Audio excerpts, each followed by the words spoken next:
लेकिन कानूनी हैसियत के अलावा आप मालिक किस तरह बने इसका थोड़ा मैं तरीका बताऊंगा आज आपको। ये जो रिहायशी प्लॉट हैं ये तो इलीगल होते हैं, मैं इसके ऊपर बताऊंगा इसको लीगल किस तरह, कम से कम आप मालिक किस तरह बन सकते हैं, अपने आप को सेफ किस तरह कर सकते हैं। बिस्मिल्लाहिर्रहमानिर्रहीम। पोर्शंस क्या इलीगल हो सकते हैं? फ्लैट्स, अपार्टमेंट्स क्या ये पोर्शन की मद में आते हैं? इस तरह के बहुत सारे सवाल हैं जो इस वक्त लोगों ने मुझसे मेरे चैनल पे किए हैं, मैं उसके आज जवाब दूंगा। मैं हूं इंतखाब सूरी और आप देख रहे हैं हमारा चैनल प्रॉपर्टी। दोस्तों, इस वक्त पोर्शन के ऊपर काफ़ी सख्ती कराची में हुई भी है, खासतौर पर डिस्ट्रिक्ट सेंट्रल में काफ़ी कार्रवाइयाँ भी हुई और हमारी कई वीडियोज़ काफ़ी अरसे से हम बनाते आए हैं और हम इस बात की अवेयरनेस देने की कोशिश करते आए हैं कि लोगों को समझाएं कि भाई खुदारा पोर्शन से बचो, थोड़े सस्ते के चक्कर में आप एक गलत सौदा कर लेते हो, गलत चीज़ डील कर लेते हो, आप के मालिक नहीं बन सकते कभी। सब लोगों को समझाऊंगा कि आज की वीडियो में कि पोर्शंस किसे कहते हैं। सबसे पहले तो जनाब, पोर्शंस दरअसल उसे कहते हैं जो रिहायशी प्लॉट पर कोई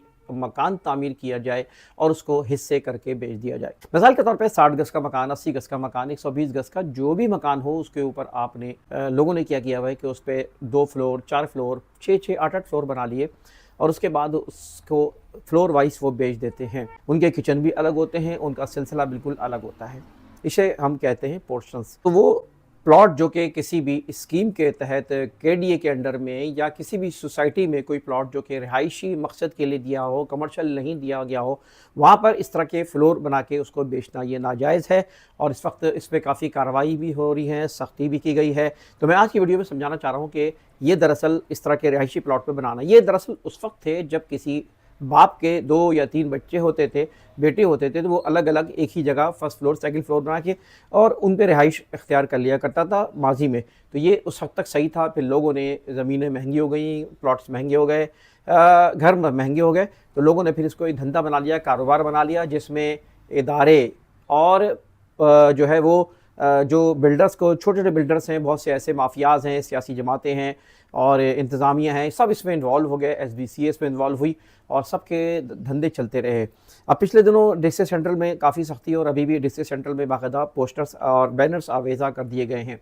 तो अब मैं आपको ये बताना चाह रहा था कि इसमें देखें, सबसे पहली बात ये है कि ये जो रिहायशी प्लॉट हैं ये तो इलीगल होते हैं, मैं इसके ऊपर बताऊंगा इसको लीगल किस तरह, कम से कम आप मालिक किस तरह बन सकते हैं, अपने आप को सेफ किस तरह कर सकते हैं।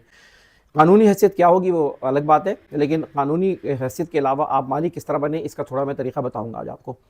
अब ये भी सुन लें आप कि लोग पूछते हैं कि क्या सूरी साहब फ्लैट्स या अपार्टमेंट्स क्या ये लीगल होते हैं? पोर्शंस, ये पोर्शंस कहलाते हैं? नहीं।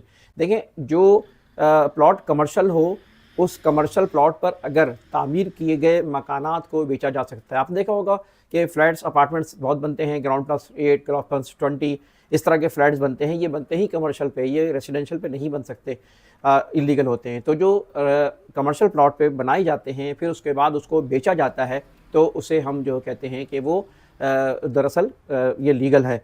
तो ये इसे अपार्टमेंट कहते हैं और फ्लैट्स कहते हैं। बाकी जो रिहायशी उसके ऊपर रहते हैं पोर्शन, उसी को कहते हैं। कानून में ग्राउंड प्लस यानी रेसिडेंशियल प्लॉट में ग्राउंड प्लस 1 की इजाज़त होती है अगर प्लॉट 400 गज का या 400 गज के ऊपर हो, और अगर 400 गज का से नीचे प्लॉट हो 399 तक है, तो ऐसी जगह के ऊपर इस वक्त कानून में ग्राउंड प्लस 2 की इजाज़त दी जाती है। अच्छा, बनाना एक अलग चीज़ है और उसके ऊपर नक्शे की मंजूरी एक अलग चीज़ है। यानी कोई ये समझे कि उसने नक्शा बनवाए बगैर, नक्शा अप्रूव कराए बगैर तामीर कर लिया तो वो लीगल नहीं होगा। वो दरअसल वो जो है एक तरह का इलीगल होगा जब तक कि उसका नक्शा मंजूर न कराया जाए। तो नक्शा मंजूर करा के ही बनाया जाता है। इसी तरह जो अपार्टमेंट्स होते हैं, उन अपार्टमेंट्स में एक कंप्लीशन सर्टिफिकेट बनता है, तामीर होती है तो उसके बाद एक कंप्लीशन सर्टिफिकेट होता है कि जो नक्शा मंजूर कराया था बिल्डर ने, उसके मुताबिक उसको बनाया या नहीं बनाया।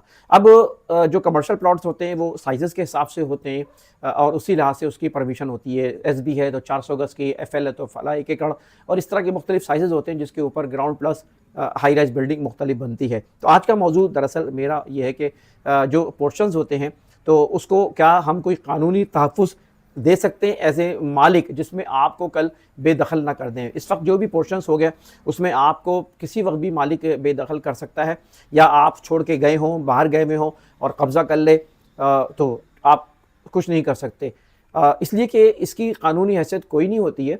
ना ये आप ना इसके आपके नाम ये मिल्कियत मिल सकती है, ना ये आपकी म्यूटेशन हो सकती है, ना इसकी लीज़ मिल सकती है। ये जो सबलीज़ होती है ये जाली है, ये सबलीज़ कानून में कोई इसकी हैसियत नहीं है, कोई वो नहीं है कि सबलीज़ करा दिया, सबलीज़ करा दिया तो क्या हो गया?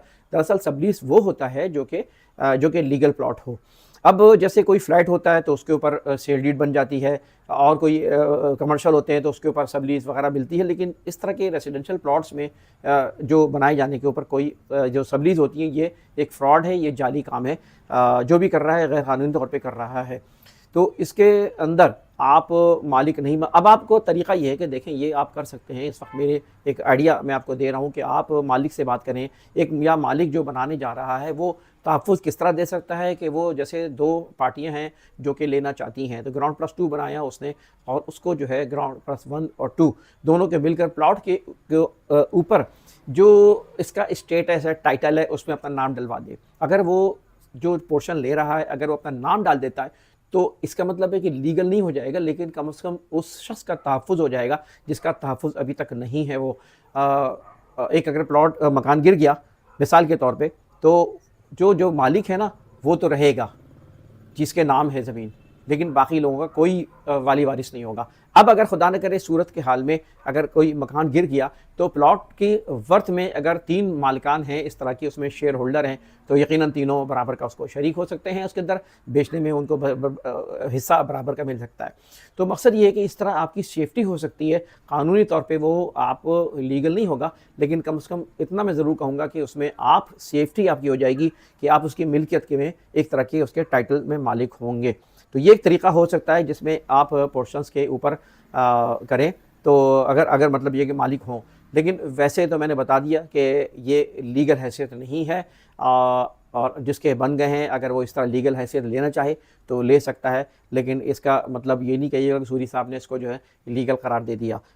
ये जितने भी इस तरह के कमर्शियल तौर पे इस्तेमाल किए जाते हैं, बेचे जाते हैं, ये इनकी कानून में कोई हैसियत नहीं है, और इसमें इस वक्त मैं आपको एडवाइस करूँगा कि इस धंधे में ना पड़ें आप, इस तरह के कारोबार करने में ना पड़ें इसमें,